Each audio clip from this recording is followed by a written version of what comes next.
Hello everyone, how are you doing? This is Daryl Guberman, CEO of Guberman PMC LLC, a quality consulting firm here in Connecticut. Today is a good video. It's about CEO Albert Bourla, Pfizer, along with the American National Standards Institute and the American National Crediting Board Management applies C19 injection to government and corporate members. Yes, but we want to go into a little bit more detail, just slightly, because you have to hear this to get this whole concept in your mind. In 2015, Randy Doherty, then the vice president of ANAB, the chairman of the IF, and also the principal in the IF tax report, and the IF is incorporated in Delaware, handed over leadership to this communist Chinese national, Zhao Jinwu, who's been involved with our quality since 1994. He is also, at that time, the chief executive of the China National Accreditation Services.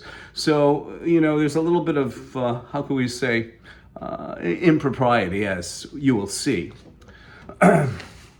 In 2017, Zhao Jinwu was caught there in the Wuhan lab, handing over a laboratory certification to that laboratory. While at the time he was still the CEO of the American-based International Accreditation Forum, and also the China National, he's the chief executive of the China National Accreditation Services. Along that time in 2017, there was a second workshop, a second upcoming event, second China-US workshop on the challenges of emerging infections, laboratory safety, and global health security. And here it is, business owners, ladies and gentlemen, my fellow citizens, you cannot make this shit up. This is a fact. So they were planning, if you look at the 5 bullet points, and please do not hesitate to contact me. I'll send it to you, 203-556-1493, or Daryl, DARYLTQRS @yahoo.com. You will see from the 5 bullet points, you will find out that they were preparing for a global pandemic. For those people who think I've diced it and sliced it, it came out of this booklet. You can also see on page 2 the factor that here is the picture I showed you of Zhao Jinwu. They're in China, the China National Accreditation Services. What happened is during this time of laboratory impropriety, we saw at Wuhan, China, we see in many places throughout the world, a deposition was given by a Miss Pamela Sale. At the time, Pamela was the vice president of accreditation for laboratory accreditation. And she said this. She said that, and you can find it right here, one of the issues, okay, and this is what she said during deposition. Let me go to the top. She said, I know it's going to sound shocking when I say it, Sales said at the meeting, but there were no nonconformances with our auditing process. She went on to clarify that the auditing process could be improved. So there's no problem, yet it could be improved. Isn't that a tender? That's a way of bullshitting. The next one is the most important part. I'm going to add phlebotomy labs and also bio-level 4 labs that the Wuhan lab was. But listen to this. She said, one of the issues is that there is no commonly agreed upon set of standards that forensic labs, phlebotomy labs, or bio-level 4 labs around the country and around the world have to follow. Instead, there are informal guidelines that the labs can choose to follow or not. So that means you have an out-of-control system. What I did is I exposed a factor about this laboratory accreditation that sits on ANSI's board, the American National Standards Institute. The American National Standards Institute had taken over in 2018 the entire ball of wax for the American National Accrediting Board. So you have ANSI taking over the full, they're both accreditation bodies, believe that one or not. Sometimes voluntary consensus standards have gone astray. But anyway, I made this video up concerning A2LA sitting on ANSI's board. And I did, it's impropriety, you have the accreditation body, you have them sitting all by their forensic labs that they're accrediting. So there's really no oversight. What happened is we had a gentleman, a Russ Cheney, who at the time was the chairman of ANSI, sitting over by Mr. Joe Battia, who was the CEO of ANSI. And let you listen to what he said, because I couldn't believe this. At the time, I think he was making $350,000 tax-free. At the time, Joe Battia was making $2 million, and a lot of that was bonuses. and a non-taxable bonus of $35,000 and more as it continued. I have it all. That was in 2015. I just scratched my head in 2015 when I saw that type of salary that this guy, if he was back home, he would never be making that. That's for sure. But anyway, that's neither here nor there. Let me play this on what Russ Cheney said.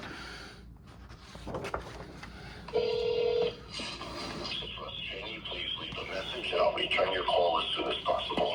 Record your... This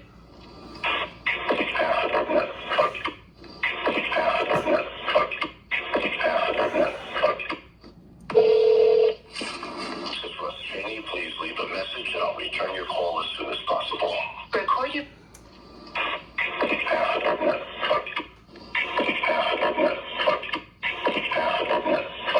Yes, I wrote a letter to them. I wrote a letter to Joe Batia. I did the normal thing. I sent the recording of Russ Cheney saying "Have a nut, fuck you." He sent it to their lawyer, Jameson Carroll, and Jameson Carroll said, "After analysis, we were unable to identify any harassing or objectionable content in the brief audio file provided." He had to go play that for his wife several times. Maybe he says it to his wife. Who the heck knows? It is definitely the mantra of ANSI.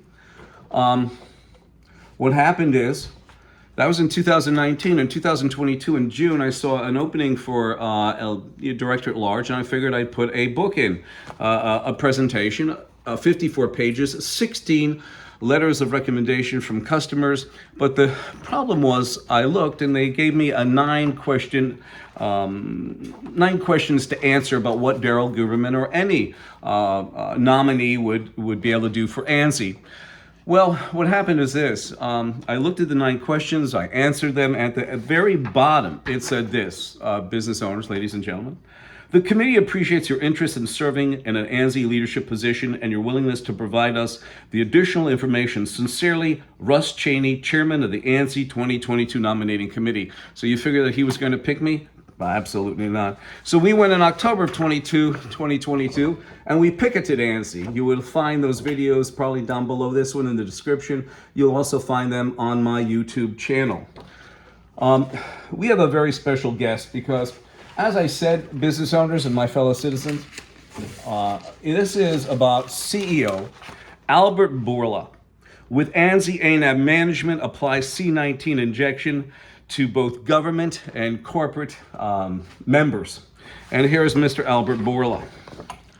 So I'm going to show you this, and this is why collusion kills. We have the situation where you have the CDC sitting on ANSI's board, the CDC. You have the factor that you have, of course, Anthony Fauci of NIH, I put CDC in there, in May of 2019, volume 25, the CDC came out with a training document very quickly concerning bio-level 4 laboratories in China, and the only, and I say this again, the only laboratory mentioned in the entire document was Wuhan, China. You also have the National Institute of Health sitting there right over by the CDC. And also the FBI sits on there as well. You have Johnson & Johnson. And here you go. For those people who took Johnson & Johnson, let me just show you this. These are only several of the articles that we have. J&J says batch of COVID vaccine failed quality check, not clear how many doses were lost. And FDA tells Johnson & Johnson to scrap 60 million vaccine doses made at the troubled plant. And they skip quality processes and standards to push the vaccine out.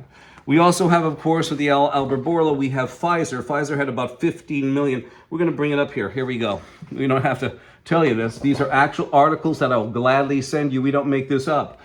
Pfizer skipped critical quality testing and cut corners on quality standards, documents reveal, and Pfizer's newest vaccine plant has persistent mold issues, history of recalls. So it looks like both Johnson & Johnson and Pfizer have the same issues with the plants of skipping quality processes and standards.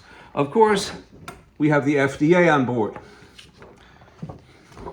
We also have the USDA on board. You see how they're all intertwined. And this is a very troubling pyramid. And I will show you very simply. And let me get on this side. ANSI and ANAB are underwriters. We have many government contracts that say ANSI and ANAB are underwriters for the International Accreditation Forum. You have the factor, you have ANSI and ANAB are underwriters. You have the China National Accreditation Services. You have their registration. Some of their registrars, there's 7 registrars that sit on ANSI's board, right over by ANAB, the accreditation body they use, and also the corporations and federal agencies that utilize some of these registrars that sit on those on that board. You have failure of liability. The failure of liability falls on ANSI and ANAB. They said it many times that they said we only certify the system, not the product. But by them taking the reins of being an underwriter, they take care of the whole ball of wax. And you also have the example of liability when it came to Wuhan, China, and the release of the COVID virus. And you have, of course, the deposition from Pamela Sale. So I'm going to leave it here, business owners, my fellow citizens. A lot more data will be down below in the description. My telephone number is 203-556-1493 or Daryl, DARYL, TQRS @yahoo.com. I thank you.